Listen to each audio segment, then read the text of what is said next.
Pinabayaan na lang ni Hector na matangay nila Tanggol at Ramon itong si Julio, samantalang bigo naman itong si Tess sa pagtakas sapagkat siya'y naabutan din ni Rigor.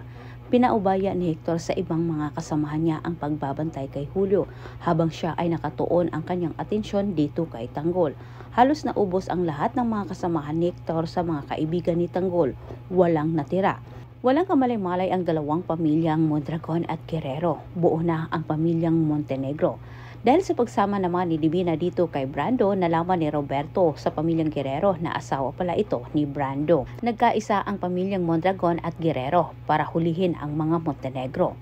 Ngunit tiwala naman itong si Mondragon sa kapangyarihan ni Roberto ngayon na mapaliit lalo ang mundong ginagalawan ng mag-ama. Sa pamagitan nito ay lalo nila itong masukol. Sa sobrang galit ni Rigor, kinaladkad niya itong si Marites pabalik sa kanilang tahanan.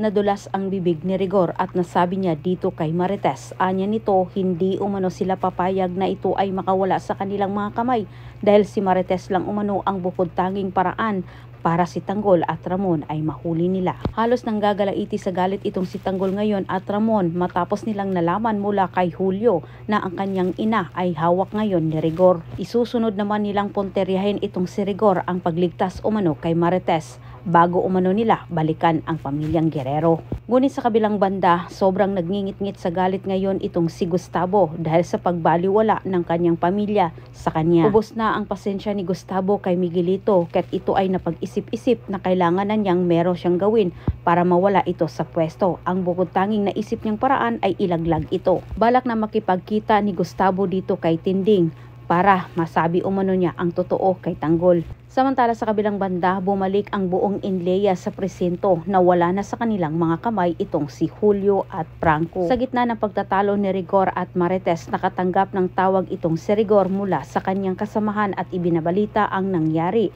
Ganon din ang balitang natanggap ng pamilyang Guerrero sa gitna ng pagpulong-pulong nila sa pamilyang Mondragon. Mas lalong kinabahan ang mga Guerrero matapos ding sinabi ni Divina sa panahong kasama umano niya itong si Tanggol, alam niya na matinik itong kalaban.